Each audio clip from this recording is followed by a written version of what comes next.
سرمایہ سٹے بازی کے اندر لگتا ہے اور اس کے اندر انویسٹ ہوتا ہے، جس سے نہ روزگار پیدا ہوتا ہے، نہ ملک کی معیشت کے اندر کوئی بہتری آتی ہے۔ تو اس لیے جو غیر پیداواری اسپیکولیٹو ایسٹس ہیں ان کو ٹیکس کر کے ہم کوشش کر رہے ہیں کہ وہ سرمایہ پیداواری صلاحیت کے اندر آئے، وہ زراعت کے اندر آئے، وہ صنعت کے اندر آئے، وہ سروس انڈسٹری کے اندر آئے، تاکہ پاکستان میں روزگار پیدا ہو اور ترقی ہو سکے۔ اسی طرح اس بجٹ میں، اور خاص طور پہ جو ترقیاتی بجٹ ہے اس کا کمپوننٹ، اس کے ذریعے ہم نے نوجوانوں کو خاص طور پہ ٹارگٹ کیا ہے۔ پاکستان کا مستقبل پاکستان کے نوجوان ہیں اور ان کو اچھی تعلیم اور تربیت کے ذریعے ہم اچھے روزگار کے لیے تیار کرنے کی کوشش کر رہے ہیں۔ ہائر ایجوکیشن کمیشن کا ڈیولپمنٹ بجٹ 68% بڑھا دیا گیا ہے، 68% اس میں اضافہ کیا گیا ہے۔ اسی طرح جو ٹیکنیکل ٹریننگ کے پروگرام ہیں ان کا دائرہ وسیع کیا گیا ہے اور ملک میں صوبوں کے ساتھ مل کر 250 ووکیشنل ٹریننگ انسٹیٹیوٹس کے لیے 50% رقم وفاقی حکومت دے گی۔ ملک میں 250 منی سپورٹ اسٹیڈیم بنانے کے لیے 50% رقم وفاقی حکومت صوبوں کے ساتھ مل کر لگائے گی، تاکہ نوجوانوں کو کھیلوں کی اور فنی تربیت کی بہتر سہولتیں مل سکیں۔ اسی طرح جو ہماری یونیورسٹی کے نوجوان ہیں ان میں جو میرٹ کے اوپر لیپ ٹاپس دیے جائیں گے وہ چند لوگوں کو ملیں گے، لیکن ہر نوجوان کو ڈیجیٹلی امپاور کرنے کے لیے یونیورسٹی میں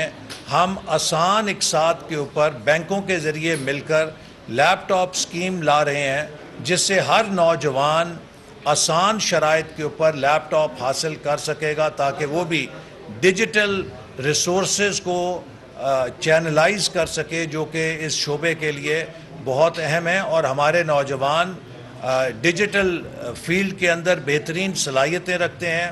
اس سے پہلے ہم نے جب انہیں ڈیجیٹل امپاورمنٹ کی تو انہوں نے پاکستان کو 3rd بگیسٹ ای لائسنسنگ کنٹری بنا دیا۔ تو ہم چاہتے ہیں کہ اسٹارٹ اپ کلچر کو فروغ دیا جائے، ہمارے نوجوان ڈیجیٹل اکانومی کے اندر زیادہ سے زیادہ ترقی کریں۔ اس مقصد کے لیے 9 ارب روپے کا ایک انوویشن فنڈ بھی قائم کیا گیا ہے، جس سے مختلف انوویشن کے اسکیموں کو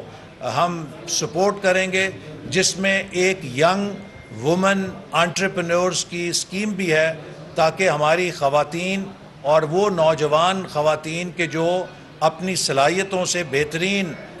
سٹارٹ اپس کر رہی ہیں یا ایکسپورٹ انڈسٹری کر رہی ہیں، ان کی مالی مدد کی جائے گی۔ اسی طرح زراعت میں اور حکومت میں انوویشن لانے کے لیے، پروڈکٹیوٹی بڑھانے کے لیے پروجیکٹس کو فنڈ کیا جائے گا۔ اسی طرح ہمارے اس بجٹ کے اندر ہماری بہت بڑی ترجیح صوبہ بلوچستان ہے، جس کے لیے ہم نے سب سے زیادہ، ہر صوبے سے زیادہ ترقیاتی فنڈز مختص کیے گئے ہیں، تاکہ وہاں پہ جو پسماندگی ہے اس کو ہم تیز رفتاری کے ساتھ اس پہ قابو پا سکیں، چاہے وہاں پہ انفراسٹرکچر کے منصوبے ہیں، چاہے وہاں پہ ہیومن ریسورس کے منصوبے ہیں، چاہے بنیادی سہولتیں ہیں۔ وزیر اعظم صاحب نے 5 لاکھ اضافی غریب گھرانوں کو بیسپ کے دائرہ کار میں لانے کا بھی اعلان کیا ہے، جس سے کہ وہاں پہ غربت میں ایک ڈینٹ ڈالنے میں ہمیں بڑی مدد ملے گی۔ اسی طرح اس بجٹ کے ذریعے ہم نے کوشش کی ہے کہ پاکستان کے اندر سی پیک کا وہ منصوبہ جو پچھلی حکومت نے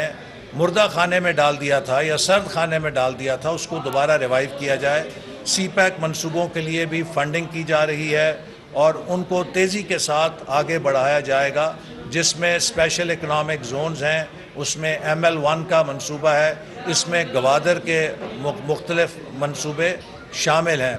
اسی طرح اس ہماری بجٹ کے ذریعے ہم نے کوشش کی ہے کہ پاکستان کی ٹیکنالوجی سیکٹر کو سپورٹ کیا جائے۔ انفارمیشن ٹیکنالوجی کے کافی منصوبے ہیں کہ جن کے ذریعے ہم انشاءاللہ تعالی اس شعبے میں بھی پاکستان کو ترقی دینے کے لیے اقدامات کریں گے۔ ایک سب سے اہم انٹرونشن جو ہم اس بجٹ میں کر رہے ہیں وہ پاکستان کی تاریخ میں پہلی دفعہ ایک ٹارگیٹڈ انٹرونشن کی جا رہی ہے پاکستان کے غریب ترین اضلاع کی غربت دور کرنے کے لیے۔ تو ایک پسماندہ علاقوں کے لیے جو 20 موسٹ بیکورڈ ڈسٹرکٹس ہیں اس کے لیے 40 ارب روپے کا فنڈ کھولا جا رہا ہے، جس میں سے ہم نے 20 ارب روپے اس سال مختص کیے ہیں۔ اس سے وہاں پر ہم ان علاقوں میں سروے کے ذریعے دیکھیں گے کہ ان علاقوں کو تیزی کے ساتھ ترقی میں اوپر لانے کے لیے کون سے کلیدی منصوبے ہیں، ان کے اندر وفاق وہ پیسہ لگائے گا تاکہ جو ہماری ریجنل ڈسپیرٹی ہے، جو علاقائی ناہمواری ہے، اس کو ہم کم کر سکیں اور اس کے اندر ہم کمی لا کے ان علاقوں کو بھی ترقی یافتہ علاقوں کے برابر ہم پلہ کریں۔ جی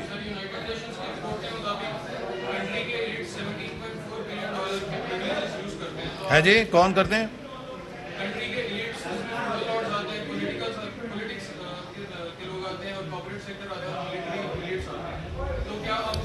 جی دیکھیے، اس بجٹ میں ایک اہم تبدیلی جو لائی گئی ہے وہ یہ ہے کہ ہم نے جو صاحب حیثیت لوگ ہیں ان کو ٹیکس کیا ہے تاکہ جو مشکلات پاکستان کے غریب آدمی اور غریب عوام کا جو سامنا کر رہے ہیں ان کا بوجھ ہلکا کرنے کے لیے صاحب ثروت، صاحب حیثیت لوگ جو ہیں وہ بھی زیادہ ٹیکس ادا کر کے ملک کے وسائل کے اندر اپنا حصہ ڈالیں۔ اور یہ بھی ایک بہت اہم پہلو ہے کہ اس میں لگژری کارز اور جو عمرہ ہیں ان کے اوپر ٹیکس میں اضافہ کیا گیا ہے تاکہ وہ اس موقع پر غریبوں کے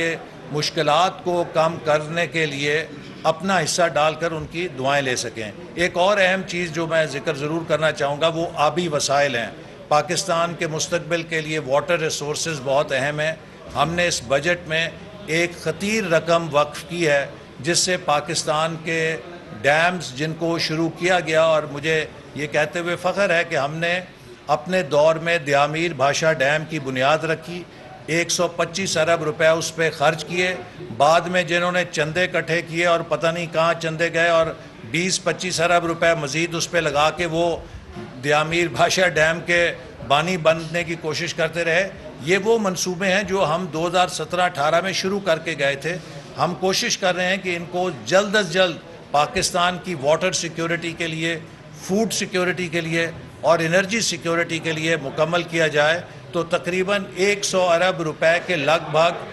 آبی وسائل کے لیے بھی اس بجٹ میں وسائل فراہم کیے گئے ہیں جو پاکستان کے مستقبل کے لیے ایک بہت اہم سرمایہ کاری ہے۔ بہت شکریہ۔ احسن صاحب،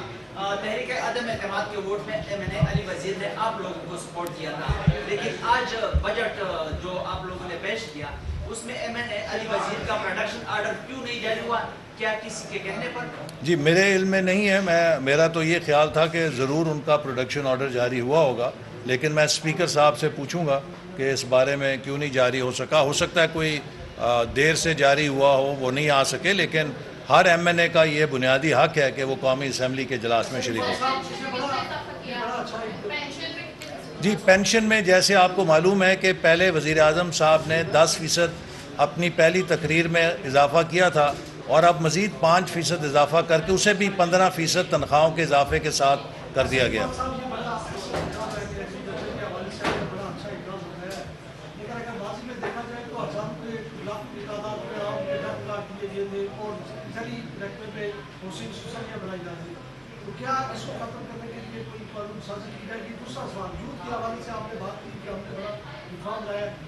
لیکن اگر پی ایم سی کو دیکھا جائے، پی ایم ڈی سی کو جو پی ایم سی بنایا گیا